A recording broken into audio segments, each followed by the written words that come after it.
अस्सलाम वालेकुम मैम।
अस्सलाम वालेकुम बच्चों, क्या हाल है आप लोगों का। वालेकुम अस्सलाम मैम, हम ठीक है। आप कैसी हैं? अल्हम्दुलिल्लाह बिल्कुल। सलाम मैम। आप लोग बताओ क्या कैसे हो, क्या चल रहा है आजकल। मैम बुरे हालात हैं, हालात टाइट है। ओए होए, ये तो ये तो बुरी मैम खबर पहले हम थी। बहुत चिल हुआ करते थे, लेकिन एकदम से फिर हमें मालूम पड़ा कि हमारे मिर्जा है, हमारी वीडियो प्रेजेंटेशन है वो भी बनानी है, घर के काम भी करने हैं। चलो घर के काम थोड़ी दिनों के लिए पेंडिंग कर दो ना। मैम ताने बड़े मिलते हैं, आपको नहीं पता। कोई हाल नहीं। अच्छा, तो बच्चों दूसरी बात मैंने आप लोगों से ये कहनी थी कि आप लोगों को पैटर्न पता चल गया। यस मैम, अच्छा एमसीक्यूज होंगे पैटर्न। और 10 शॉर्ट क्वेश्चंस होंगे। 10 30 मार्क्स का टोटल होगा। Yes ma'am. ठीक हो गया। अच्छा, और दूसरा मैंने आप लोगों को क्या बताना था। आप लोगों का जो है ना बेटा, सबसे पहले जो जिनके क्लैशेस आ रहे हैं ना, तुम लोगों का सबसे पहले फार्मा का होगा। ठीक है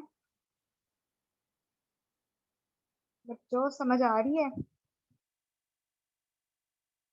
हेलो बच्चों, मेरी आवाज आ रही है। यस मैम आ रही है। अच्छा बच्चों, तुम लोगों का सबसे पहले फार्मा का होगा पेपर।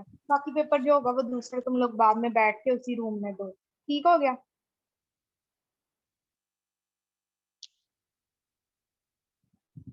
ये कन्वे कर देना जो लोग कह रहे हैं हमारे क्लैशेस आ रहे हैं फार्मा के साथ। Okay ma'am.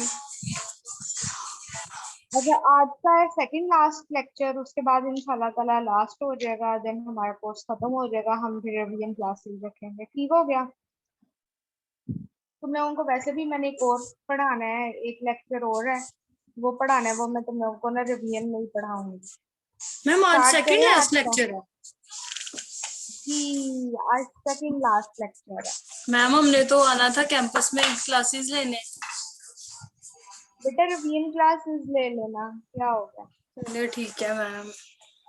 मैम फाइनल से पहले रिवीजन क्लासेस होती रहेंगी।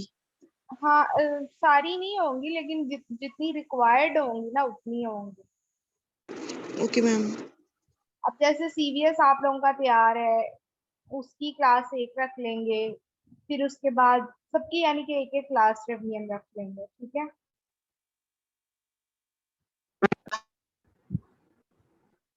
अच्छा जी, स्टार्ट करूं लेक्चर। आज पहले ही टाइम बहुत हो गया।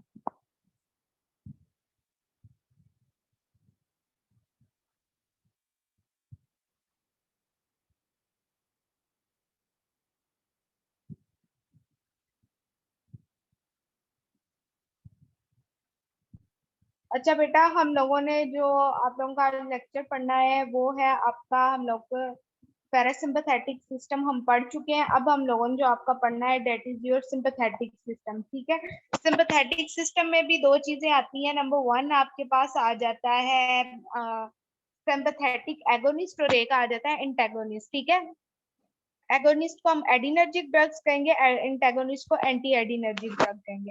ठीक है, अब ये जो है ना, जो सिंपैथेटिक के रिसेप्टर्स हैं उधर जो थे M1 और निकोटिनिक और मस्कुरेनिक रिसेप्टर थे, यहाँ अल्फा बीटा रिसेप्टर होंगे। ठीक है, इनकी लोकेशन आप लोगों ने याद रखनी है, इनके फंक्शन आप लोगों ने याद रखने हैं। अल्फा 1 रिसेप्टर्स जो होते हैं ना बेटा, स्मूथ मसल्स में होते हैं, पेपिलरी मसल्स में होते हैं और हार्ट में होते हैं। ठीक है, अल्फा 1 क्या करवाते हैं, कॉन्ट्रैक्शन करवाते हैं स्मूथ मसल्स की, पेपल्स को जो होता है ये माइड्रेसिस करवा देते हैं। उसके अलावा ये हार्ट रेट जो होती है ये इंक्रीज करवा देते हैं, यानी कि आपके कार्डिक मसल्स की भी कॉन्ट्रैक्शन करवाते हैं। ठीक है, अल्फा 2 रिसेप्टर जो होते हैं वो एडिनर्जिक नर्व टर्मिनल पे होते हैं, जो रिलीज को इनहिबिट करते हैं, उसकी एडिनर्जिक रिलीज को।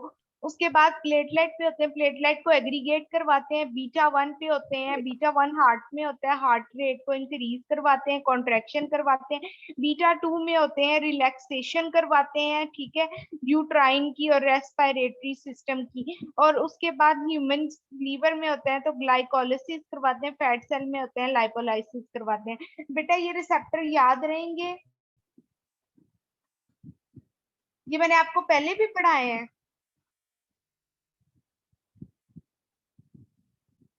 बेटा यस जी, मैम, पढ़ाते हैं। पढ़ाए हुए हैं ये याद रहने चाहिए।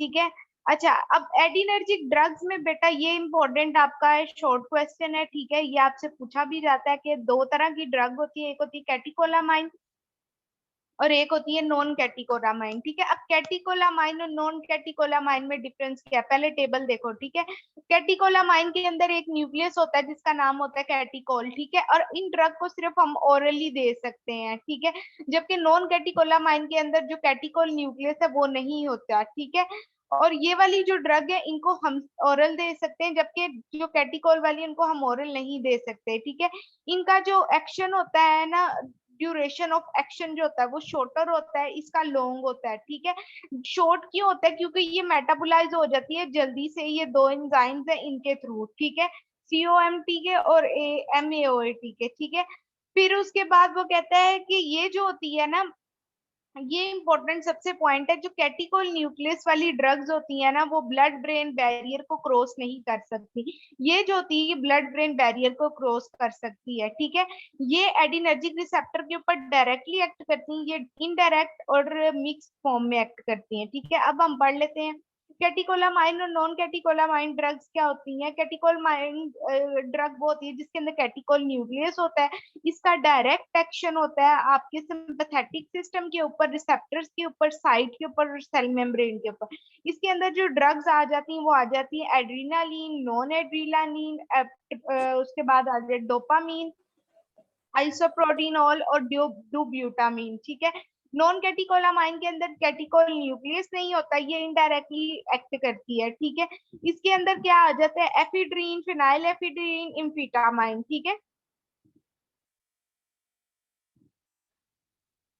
बेटा, फिर आपके पास आ जाता है एडिनर्जिक ड्रग्स होती हैं जिसके अंदर कोलिन, एडिनर्जिक ड्रग्स होती हैं लाइका कोलिनर्जिक ड्रग्स होती हैं। ठीक है, इनके भी जो मोड ऑफ एक्शन जो होते हैं ना वो रिसेप्टर्स के ऊपर डिपेंड करते हैं, वो मस्कुरेनिक और निकोटिनिक पे करते हैं, ये अल्फा 1, बीटा 1 और गैमा रिसेप्टर्स पे करते हैं। ठीक है, उसके बाद आ जाता है कि ओरली, ओरली हम कैटिकोलामाइन ड्रग्स जो कैटिकोल्स है ना वो इनइफेक्टिव होती हैं। ठीक है, इनका ड्यूरेशन ऑफ एक्शन जो होता है वो भी शॉर्टर होता है, क्योंकि ये ऑक्सीडाइज जल्दी हो जाती है, मेटाबोलाइज हो जाती है एंजाइम से। ठीक है, इसी तरह वो कहता है कि जो CNS पेनिट्रेशन है ना वो आपकी जो कैटिकोल ड्रग है ना उनकी जो है वो नहीं है, जबकि नॉन कैटिकोलामाइन जो है वो CNS पे पेनिट्रेट कर देंगी। बेटा दीज आर द टेबल, जो स्लाइड में था वो टेबल फॉर्म में कर दिया था। ठीक है, यहाँ पे एग्जाम्पल नहीं बस दी, वो खुद ही कर लेना।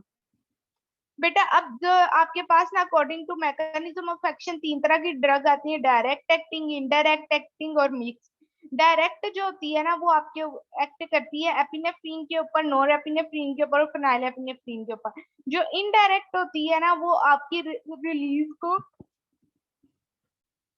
स्टॉप करवा देती है, जिसमें नोर एपिनेफ्रीन की रिलीज होती है। ठीक है, इसमें आ जाती है आपके पास एम्फेटामाइन और कोकेन। मिक्स ड्रग जो होती है ना वो मिक्स ड्रग स्टिमुलेट करती है आपके रिसेप्टर साइट को और रिलीज ऑफ नोर एपिनेफ्रीन जो होती है उसको कम कर देती है। ठीक है, इसमें आपके पास आ जाता है सुडोएपिनिन और एफिड्रिन। ठीक है, ये मैकेनिज्म ऑफ एक्शन पहले मैंने आपको करवाया है, अगर नहीं करवाया ना तो चलो देख लो। इसमें क्या होता है कि नोर एपिनेफ्रीन जो होती है ना वो सेल से यानी कि आती है। ठीक है, नोर एपिनेफ्रीन जो होती है वो क्या करती है, ये अपना मैकेनिज्म ऑफ एक्शन किस तरह परफॉर्म करती है। सबसे पहले एक आपके पास डोपा होता है, डोपा जो होता है ना वो डोपामीन के अंदर कन्वर्ट हो जाता है। ठीक है, डोपामीन जो होते हैं वो वेसिकल्स में आ जाते हैं, वेसिकल्स सिनेप्टिक क्लेफ्ट के ऊपर जाके खुलते हैं और उसके बाद रिसेप्टर्स के ऊपर अटैच हो जाते हैं। ठीक है, सबसे पहला स्टेप है हाइड्रोलिसिस ऑफ योर डोपामीन। फिर उसके बाद जो सेकंड स्टेप है वो आपका आ जाता है Uptake of into the vesicles. ठीक है, इसके अंदर जो है ना एक वेसिकल्स को इनहिबिट करवाने के लिए ड्रग होती है जिसका नाम होता है रेस्पिरिन। ठीक है, फिर इसी तरह ये वेसिकल्स की रिलीज हो जाती है। अब ये रिलीज होती है, ठीक है, अब ये रिलीज को इनहिबिट करवाने के लिए होते हैं बाइटेरियम या फिर गैनोथिन ड्रग। ठीक है, इसी तरह ये जो होती है ये रिलीज जो होती है ये कहाँ पे आती है, आपके यहाँ पे सिनेप्टिक क्लेफ्ट में आ जाती है। ठीक है, या तो ये नोरेपिनेफ्रिन को इनएक्टिव कर देती है और दोबारा से सेल के अंदर ट्रांसपोर्ट करवा देती है, या ये सिनेप्टिक रिसेप्टर्स के ऊपर बाइंड करवाती है। ठीक है, इसी तरह वो बता रहा है कि जो इसकी रीअपटेक को इनहिबिट करवाएंगी वो दो ड्रग है, कोकेन और एमिप्रीन। ठीक है, ये आप लोगों ने बेटा याद रखनी है, ड्रग्स के तीन ड्रग्स के नेम। अच्छा, अब बेटा आप लोग मुझे बताओ सिंपैथेटिक एक्शन हार्ट के ऊपर क्या होता है, हार्ट रेट के ऊपर मैम इंक्रीज करवाता है। इंक्रीज करवा देता है। ठीक है, आपकी हार्ट रेट इंक्रीज करवा देता है, आपकी कॉन्ट्रेक्शन इंक्रीज करवा देता है। ठीक है, उसके बाद ब्लड वेसल के ऊपर क्या होता है इफेक्ट, मैम कंस्ट्रक्शन होती है। कंस्ट्रिक्शन होती है जिसकी वजह से बीपी इंक्रीज होता है। स्मूथ मसल्स के ऊपर क्या होता है, मैम रिलैक्सेशन करता है। रिलैक्सेशन करवा देते हैं, ताकि आपने देखा नहीं फाइट और फ्लाइट की सिचुएशन में इंसान सांस जोर जोर से खींचता है, यूट्राइन जो होता है उसको रिलैक्स करवा देते हैं। ठीक है, यूट्रस को रिलैक्स करवा देते हैं ताकि ये जो लेबर इंड्यूस पेन्स होती है ना ये इजीली हो जाती हैं इसकी वजह से। जीआईटी को भी रिलैक्स करवाते हैं जिसकी वजह से जो होता है क्या होता है कि उसकी जो डिक्रीज हो जाती है उसकी मोटिलिटी को। ब्लैडर को रिलैक्स करवा देते हैं, यूरिनेशन को रिटेन करवा देते हैं। ठीक है, आईज में क्या करवा देते हैं, माइड्रेसिस करवा देते हैं। फिर उस रिस्पिरेशन में क्या करवा देते हैं, ब्रोंकोडायलेटर करवा देते हैं।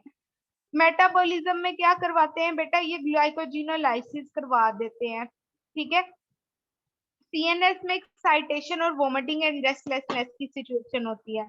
नंबर पहली ड्रग हमारे पास आ जाती है एड्रीनालीन। एड्रीनालीन जो होती है ना बेटा ये हार्मोन भी होता है जो आपके जो होता है ना किडनी से रिलीज होता है। ठीक है, एड्रीनालीन जो होता है ना ये क्या करता है कि ये आपके जब लीवर के अंदर जाता है वहां पे जाके ये ऑक्सीडाइज हो जाता है। ठीक है, ओरली जो होता है ना ये इनफेक्टेड होता है। हम एड्रीनालीन ड्रग को मोस्टली जो होते हैं इंट्रामस्कुलर देते हैं। ठीक है, या फिर आईवी इंजेक्शन फॉर्म में भी देते हैं, लेकिन ये ज्यादा डेंजरस हो जाता है बिकॉज ये हार्ट रेट को बहुत ज्यादा फिर जल्दी इफेक्टिवली इंक्रीज कर देता है। ठीक है, इसी तरह अदर ड्रग आ जाती है, एपिनेफ्रीन आ जाती है। ठीक है, एपिनेफ्रीन भी क्या करती है आपके बीपी को इंक्रीज करती है, हार्ट रेट को इंक्रीज करती है, रिलैक्सेशन ऑफ ब्रोंक्यूल्स करती है,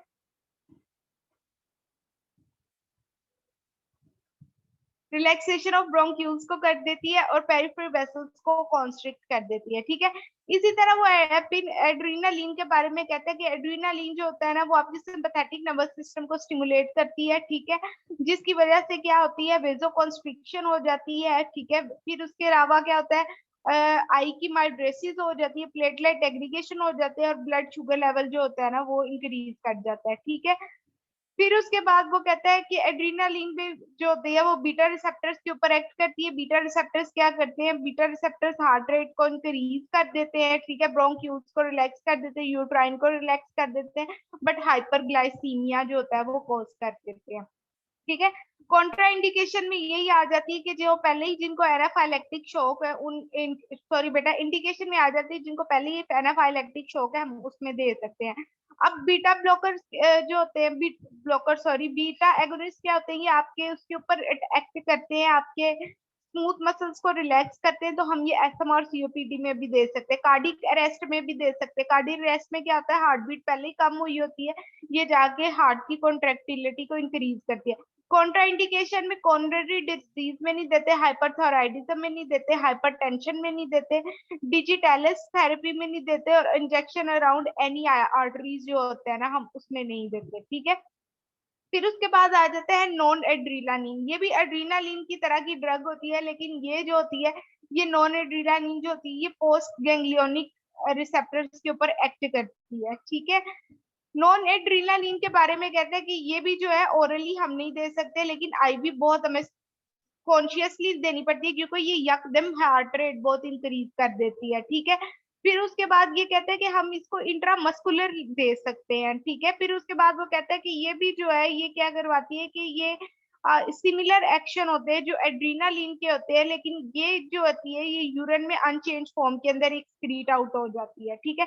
इंडिकेशन में वही आती है, नॉन एड्रीनालिन जो है ना वो हाइपरटेंसिव एजेंट है, तो हम हाइपर जिसमें हाइपोटेंशन हुई होती है, जिसमें बीपी कम हुआ होता है, हम उसमें जो होते हैं नॉन एड्रीनालिन को दे सकते हैं।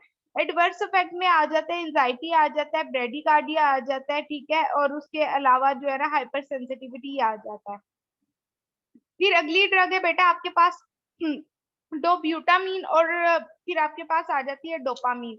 ये जो है ये कैटिकोलामाइन ड्रग्स है, like your adrenaline and non adrenaline, ठीक है। ये भी उसी एड्रीनालिन और नॉन एड्रीनालिन के प्रिकर्सर्स हैं, ठीक है। अब ये जो ड्रग होती है ना dobutamine, this is very important for MCQs, ये हम लोग जो होती है ये हम कार्डिक शॉक में हम दे सकते हैं, ठीक है। और हम आइसोप्रोटीन प्रेडिलीन जो होती है ये हम ब्रेडिकार्डिया में दे सकते हैं, क्योंकि ये जो है ये बीटा रिसेप्टर के ऊपर एक्ट करके आपके हार्ट की कॉन्ट्रेक्टिलिटी को इम्प्रूव करती है, ठीक है। आज का बेटा यही लेक्चर था। एनी क्वेश्चन, कोई चीज जो ना समझ आई हो? Excuse me ma'am. जी बेटा।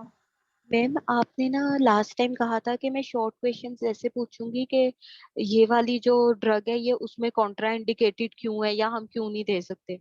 मैम हाँ मैंने जी बुक भी पढ़ी थी, उनमें तो ये रीजंस टेबल्स वगैरह में तो नहीं है। तो बेटा, मैम ये ये रीजंस तो मैंने आपको लेक्चर में बताई हैं साथ साथ।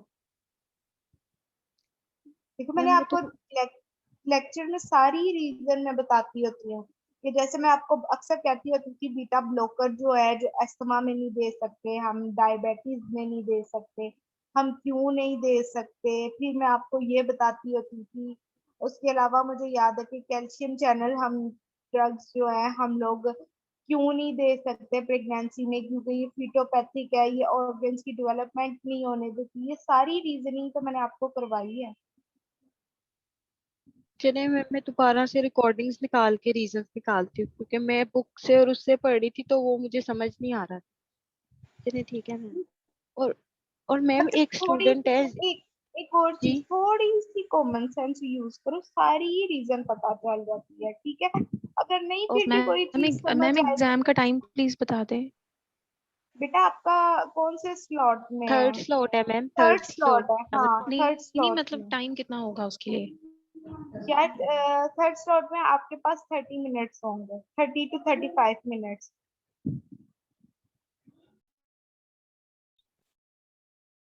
अस्सलाम मैम वालेकुम एक मैम। मैम एक स्टूडेंट है जाहिद हुसैन, वो उनकी एससीपी की प्रेजेंटेशन थी अभी 10:30 पे, तो वो क्लास नहीं अटेंड कर सकते। चलो ठीक है, कोई बात नहीं।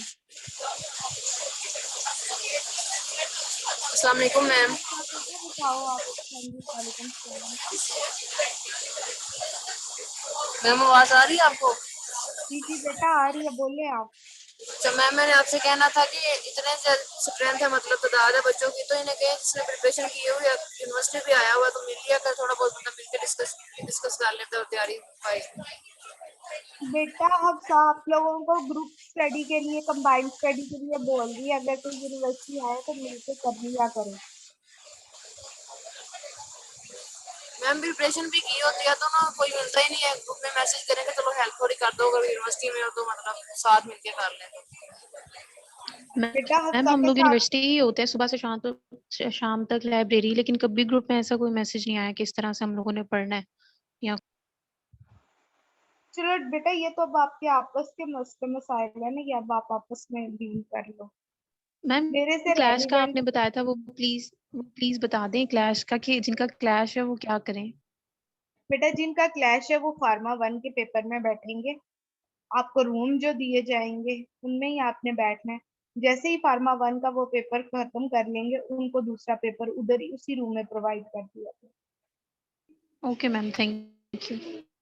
ठीक है। मैंने और ये वॉइस नोट ग्रुप में भी किया है सेंड, मैसेज किया मैंने। बेटा दूसरी चीज एक और, फर्स्ट 50 बच्चे जो हैं वो एक रूम में, फर्स्ट यानी कि हाफ एक रूम में हाफ दूसरे रूम में, वो मैं आपको ईमेल करके बता दूंगी कि कितने कितने रोल नंबर कौन कौन से रूम में। ठीक है, मैं वही होंगी आप लोगों के उसके दौरान। अगर कोई डिफिकल्टी होगी या कोई मुश्किल होगी या प्रॉब्लम होगी तो मैं तो इंशाल्लाह ताला आप लोगों के साथ फुली कोऑपरेट करेंगे। मैम और जो नहीं आता होगा वो तो बेटा फिर आपस में कोऑपरेट कर लेना। मैम आप करने देंगे पक्का?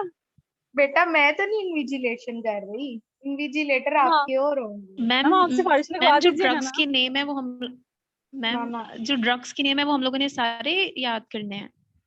बेटा सारे याद करोगे तो आप लोगों को आएंगे ना, एटलीस्ट मतलब आप लोगों जैसे को बीटा पता होना ब्लॉकर्स है उसमें काफी ज्यादा नेम है, तो हमें हर चीज मतलब उसमें करनी है या कोई मेन मेन है जो हमें याद करना है? चाहिए। एटलीस्ट जो मैं बार बार स्लाइड्स में बोलती हूँ वो तो आने चाहिए ना। मैम मैंने आपसे एक बात पूछनी थी कि तो आपने इतनी आसान ड्रग्स है। जी बेटा।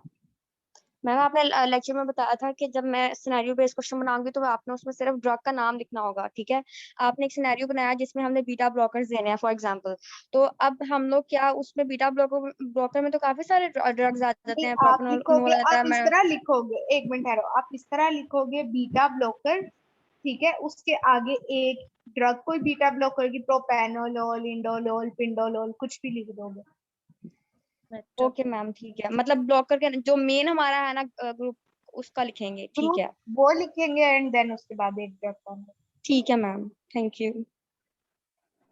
और बेटा कोई मसला हो? तो ये पेपर दे के ही बताएंगे आपको? वो तो फिर बड़े मसले निकल आने हैं यहाँ पे। 1.5 साल बाद आ रहे हैं यूनिवर्सिटी में मैम तो। थर्ड स्लॉट की टाइमिंग क्या होती है? बेटा थर्ड 11। स्लॉट जो आपका लेक्चर की 11 है। टाइमिंग है 11 to 12:15। और गाइस और कोई मसले हों? मैम पेपर इजी बनाइएगा। चलें जी ठीक हो गया। अच्छा मैं आपको वही बता रही हूँ कि मैं आपके पास आऊंगी एज अ इन्विजिलेटर, नहीं होंगी एज अ सोर्स पर्सन, ठीक है। I must visit you. अगर कोई चीज समझ नहीं आ रही होगी उस टाइम पेपर को देख के, भा नहीं करना किसी ने, ठीक है। ऑब्वियसली मेरे पास 4 रूम है, ठीक है, मेरे पास एक नहीं है। मैं 1 बाय 1 आप लोगों के पास आऊंगी। जब मैं आऊँ मुझे अपना मसला तब बता दो, ठीक है, ओके कि मैम। मैम ये बात है, ये चीज है, ये समझ नहीं है, ठीक है। एकदम भांबा नहीं करना छोटे बच्चों की तरह कि हमारी मैम को बुलाओ, ये तो बहुत ही अजीब हो गया हमारे साथ, हम लुट गए हैं, ऐसा कुछ नहीं किसी ने करना। जुलम हो गया हमारे साथ। मैम जो ना आ रहा हुआ वो भी बता देना। प्लीज। मुजम्मिल इतनी भी फ्री ना होने की कोशिश करो। खैर उसके अलावा एक्सक्यूज मैं मी क्या मैम। जी जी। मैम कॉम्बिनेशन थेरेपी में जो नाइट्रेट्स और बीटा ब्लॉकर की कॉम्बिनेशन है उसमें लिखा हुआ है कि रिफ्लेक्स टैकीकार्डिया होता है, तो ये बता दें कि कौन रिफ्लेक्स टैकीकार्डिया करता है और नाइट्रेट्स या बीटा ब्लॉकर में से कौन उसको मिमिक करता है दूसरे के इफेक्ट को? मैम बेटा जो आपके जो बीटा ब्लॉकर्स ड्रग्स जो होती हैं ना, ठीक है, ये जो होती हैं ये रिफ्लेक्स ट्रैकीकार्डिया करवाते हैं। नाइट्रेट्स जो होते हैं वो ट्रैकीकार्डिया को मिमिक करते हैं, क्योंकि नाइट्रेट्स जो होते हैं वो वेसल्स को डायलेट कर देते हैं, ठीक है, जिसकी वजह से वो ट्रैकीकार्डिया को नॉर्मल ब्लड प्रेशर की तरफ ले आते हैं। ओके मैम, ठीक है। Thank you. Ma'am beta blockers होते हैं वो इनहिबिट करते हैं इसको। बीटा Reflex ब्लॉकर्स जो tachycardia को। रिफ्लेक्स टैकीकार्डिया को मिमिक करवाते हैं, ठीक है। और नाइट्रेट्स जो होते हैं वो वेसल्स को डायलेट करवा के जो होता है काम करता है। Okay ma'am. अच्छा बेटा, दूसरी मैंने आपसे और क्या बात करनी थी, हाँ 30 to 35 मिनट्स होंगे, उसके अंदर सुकून से सारी चीजें हो जाएंगी, कोई इतना ज्यादा मुश्किल नहीं है और इतना ज्यादा इजी भी नहीं है, ठीक है। तो सोच समझ के ध्यान से सारी चीजें आप लोगों ने अटेम्प्ट करनी है। पेपर होगा उसी मैम पे आप तो अटेम्प्ट। पहले ही डराई जा रही। तो डराऊंगी तो पढ़ोगे ना मन्नूस, को तुम लोग पढ़ते ही नहीं मैम हो। हम पढ़ रहे हैं मैम, आपने ऐसा समझा हुआ है मैम। मैम इसने तो सारी तैयारी कर भी लिया फार्मा की। हाँ हाँ सही हो गया। अच्छा, और कोई मैम चीज जिसने कर समझ लिया सारी नहीं सेकेंड मेरे से कांटेक्ट करे प्लीज। मैम ये अब एग्जाम्पल सारे तुम्हारे स्टूडेंट लगवा दिए हैं। मैंने कुछ नहीं किया मैम, मुझे मुजम्मिल, कुछ नहीं आता। ट्यूशन दे दो बच्चों को, चलो शाबाश। मैम एक 100 लेक्चर का रुपया भी ऐड। 2,500 रुपये। 2,500 तो मुझे भी नहीं मिलता। तुम अभी से अपना लेवल ऊपर कर बैठे हो। अभी इसकी डिग्री आधी हुई है मैम, ये हालात है। वही तो मैम देख रही बंदे हूँ का मैं। पहले ही लेवल होना चाहिए मैम। बेटा फिर पहले तुम्हारा लेवल ही पहले लेके इतने बैठ लंबे हो। जाना। बाकी बेटा अगर किसी को कोई डिफिकल्टी होती है, कोई मुश्किल होती है, ठीक है, मैं यूनिवर्सिटी में ही होती हूँ। यूनिवर्सिटी में आप लोग मुझसे जो है 12 से 3 बजे तक ऑनवर्ड आके जब मर्जी कुछ भी पूछ सकते हो, ठीक है। Okay okay ma'am. मैम।